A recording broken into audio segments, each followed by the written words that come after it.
საყვარი. ამინ. უფალო შეგვიწყალენ, უფალო შეგვიწყალენ, უფალო შეგვიწყალენ. ამინ. ღმერთმა დაგლოცოთ, ღმერთმა გაგურხოთ და ღმერთმა გაგაძლიეროთ. განმოგზოთ ყოველდღიური სახარების კითხვა. დღეს იკითხება ლუკას სახარების მეშვიდე თავის 36-50 მუხლები. ევედრებოდა ვინმე მას ფარისეველთაგანი რაითა ჭამოს პური მისთანა და შევიდა სახსა მის ფარისეველისაცა და დაждდა და იყო დედაკაცი ვინმე ქალაქსა მასშინა რომელი იყო ცოდვილ ეს მარამე თუ არს იგი სახსაშინა მისა ფარისეველისასა მოიღო ალაბასტრი ნელსაცხებლისა და დადგა ფერხთა თანა მისთა ტიროდა და იწყო დაალტობა ცრემლითა ფერხთა მისთა და თმითა თვისთა მისათა წარხოცდა და ამბორის უყოფდა ფერხთა მისთა და სხებდა ნელსაცხებელსა ვითარცა იხილა ფარისეველმა მან რომელმაცა იგი ხადა მას თქვა გულსათვისა ესე უკვე თუმცა იყო წინასწარმეტყველი უწყო დამცა ვინ და რაბამი დედაკაცი შეეხების მას რამე თუ ცოდვილ არს მიუგო იესო და რქვა მას სიმონ მაქვს რაიმე შენ და სიტყვად ხოლო მან რქვა მოძღვარი იტყოდე და რქვა ონი თანამდებნი იყვეს მას ესხებელისა ვისნიმე ერთსა თანაედვა 500 დრახკანი ხოლო ერთსა მას ერგასისი და ვითარცა არარაი აქვთ მათ ორთავე მიუტევა აც თქვი შენ ვინ უფროისა შეიყვაროს იგი მიუგო სიმონ და რქვა მე ეგრეთ ვგონებით ამეთ რომელსა იგი უფროისი მიეტევა ხოლო თავად მან თქვა სამართლად საჯე და მიექცა დედაკაც ამას და სიმონს და ეტყოდა ხედავ ამას დედაკაცა შემოვედ სახსა შენსა წყალი ფერხთა ჩემთა არამეც ხოლო ამან ცრემლითა დაალტუნო ფერხნი ჩემი და თმითა თვისთა წარხოცნა ამბორის ყოფაი არა მომეცმე ხოლო ესე ვინაიდან შემოვიდა არა დააცხრების ამბორის ყოფითა ფერხთა ჩემთა ისა ზეთი თავსა ჩემსა არა მცხე ხოლო ამან ელსაცხებელის ხო ფერხთა ჩემთა რომლისა მადლისათი გეტყვი შენ მიეტევნენ მაგას სოდვათი მაგისნი მრავალი რამე თუ შეიყვარა ფრიად ხოლო რომელსა მცირედი მიეტევოს მცირედაცა შეიყვაროს და არ ქვა მას მიგეტევნე შენ სოდვანი შენი დაიწყეს თანამეინახეთ ამაც სიტყვად გულთაშინა მათა ვინ არს ესე რომელიც სოდვათა მიუტევებს ქვა დედაკაცმას მას სარწმუნოება მას შემა გაცხოვნა შენ გვალე ვიდოდე მშვიდობით აი დღევანდელ დღეს ამოკითხული სახარება რომელიც ეხება ცოდვილი ადამიანის სინანულს. მოდი შეძლებს და გვარად განმარტოთ სიმონ ფარისეველი. სხვაგან მოხსენებულია მათი სახარებაში როგორც სიმონ კეთროვანი. და განმარტებლები საუბრობენ რომ ეს ფარისეველთაგანი რომელიც მაცხოვარს მიიპატიჟებს უცნობია ჯერ მოდი ავიღოთ რატომ მიიპატიჟებს მაცხოვარს. მაგრამ ერთია რომ მაშინ ფარისევლები ზოგი ცდილობდა გამოეძია რა სწავლებას ასწავლის იქნებ საჩვენო სწავლება არის მაგრამ როდესაც იგებდა რომ ეს ფარისევლები რომ პირიქით სხვადასხვა რაღაც ისეთი სწავლებები იყო რომელიც მათ სწავლებას ესე ვთქვათ ეწინააღმდეგებოდა მე იძულებდნენ ხოლმე ანუ როდესაც განუმარტავდა სიღრმისეულად ჩაიყვან და ასწავლიდა განკაცებული ღმერთი ფარისევლებს მათ მე ეს ყველაფერი არ მოსწონდათ ხოლმე და ეს შეიძლება განმარტებები საუბრობენ რომ აიმე ინტერესის გამო არის მასთან მაგრამ კიდევ არის მოსაზრება რომ როდესაც ნახსენებია მაცხოვართა მათეს სახარებაში იგივე მომენტი ოღონდ იქ დასახელებული არის სიმონ კეთროვანი და არა სიმონ ფარისეველი უნდა ვიგულისხმოთ განმარტებები ეს თავის დროზე ფარისეველი იყო კეთროვანი მაცხოვარმა განწმინდა მაცხოვრის სასწაული ახსოვდა მასზე და სამადლებლად კიდევ მისულიარი მაცხოვართი მასთან ოჯახში რომ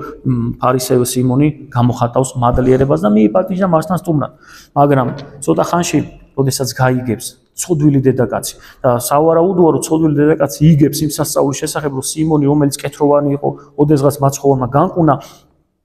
მიდის ცოდვილი დედაკაცი მაცხოვართან რომ უნდა შენდობა მიიღოს მას უკვე სულიერი კეთრისგან უნდა განწმენდათ ნახეთ სულიერად როგან ყველა ხო სულიერად კეთრისგანა ვარ და სულიერად უფრო უარეს მდგომარეობაში ვართ ხო და ნახეთ ჩვენთვის როგორი იმედის მომცემი და მანუგეშებელია სხვაგან სად უნდა წახვიდე თუ არა ქრისტესთან და ნახე მიდის მაცხოვართან ეს ცოდვილი დედაკაცი უწინო როდესაც თავისი თმით თავისი სხეულით სხვას აცდუნებდაო ეხლა ეს თმას ეს სხეულის გამოიყენა ცრემლებით გამოიყენა მაცხოვრის პატივსაცემად წარმოიდგინე და სიმონი ამბობს რომ გულში გაიფიქრებს და აქ განკაცებული ღმერთის იესო ქრისტეს მარტო ვინც ის ადამიანის გული ღმერთმა აქ თვისება, საღვთო თვისებას გამოხატავს მაცხოვარი, რომ მან გულში გაიფიქრა, მაღლა კი არ და ჩურჩული კი არ, უბრალოდ გაიფიქრა, რომ მან რო იცოდეს როგორი დედაკაცი ეხება საერთოდ, მას რანაირი წინასწარმეტყველია თუ არ იცის როგორი დედაკაცი ეხება, წარმოვიდგინეთ დამოკიდებულება იმ დროინდელი ეგრეთ წოდებული ვითომ უცოდველების დამოკიდებულება, ცოდვილია არც უნდა შეეხო, უწმინდურია არც უნდა შეეხო მას და მაცხოვარი პირიქით ამის შემდგომ ეტყვის რომ სიმონო მაქვს შენ და ერთი სიტყვა და მოუყვანს იგავს რომ ორ ადამიანს ქონდა დიდი ვალი, ერთს მცირედი ერგასისი, მეორეს მრავალი ტალანტი ემართა და არც ერთს არ ქონდა და ვისი ვალიც ემართა ის ადამიანი მიუტევებს ორივეს. ანუ ესე რომ ვთქვათ, აღარ მოსთხოვს ამ ვალს და ვინ უფრო მეტად შეიყვარებს მას, ვისაც ცოტა აპატია თუ ვისაც ბევრი აპატია. ეს სიმონი თავისი პირით ამბობს, რა თქმა უნდა, ვისაც ბევრი აპატია, უამრავი ტალანტი, ანუ უამრავი ვალი რო ქონდა, წარმოიდგინე, ჩვენ ცხოვრებაში წარმოიდგინე ვიღაცამ დიდი ვალი რო გვაპატიოს, როგორ შევიყვარებთ, ვიდრე მცირედი ვისაც ქონდა და სიმონი თავისი პირით ამბობს, ვისაც ბევრი ქონდა ვალი და ეპატია. ზუსტად ის ადამიანი შეიყვარებს ყველაზე მეტად და მართალიაო. ეს ადამიანიო, არის ცოდვილიო, მაგრამ ნახეო, შენ კი მეპატიჟები, შენ კი და თან რომ მეპატიჟები, იმ სტუმართ მოყვარეობას არ გამოხატავ, როდესაც მაშინ აი ამ აღმოსავლეთ ქვეყნებში იყო მისაღები, ფეხის დაბანა, ასე შემდეგ ნელსაცხებელის ცხება და შენო ეს ყველაფერი არ აღასრულებო. და ეს რა დროსაც შემოვიდა, თავისი ცრემლებით მასხებს. ნელსაცხებელს მსხობს, თავის იმის უფლებას, თავს დედაკაცმა იმის უფლებას არ მისცა, რომ თავზე ეცხო ნელსაცხები, ანუ ფეხებზე სხებდა. წარმოიდგინეთ, როგორი სინანულს გამოხატავს, როგორ გლოვას გამოხატავს. და რა თქმა უნდა ესე უყურადღებოდ ჩაივლი და ნახე ამის სწავლებაა რომ როგორი ცოდვილიც არ უნდა იყოს ადამიანი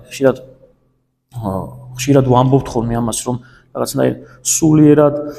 სასოწარკვეთილებაში ვარდებიან ხოლმე ადამიანები რომ აი ცოდვილი ვარ და რაღა მეშველება და აზრი აღარ აქვს და ცოდვა-ცოდვას უმატებენ არა აი კიდევ მაგალითი წმინდა წერილიდან რომ როგორი ცოდვილიც არ უნდა იყო თუ მიახლები უფალს თუ მიხვალ ქრისტესთან თუ მიხვალ სინანულით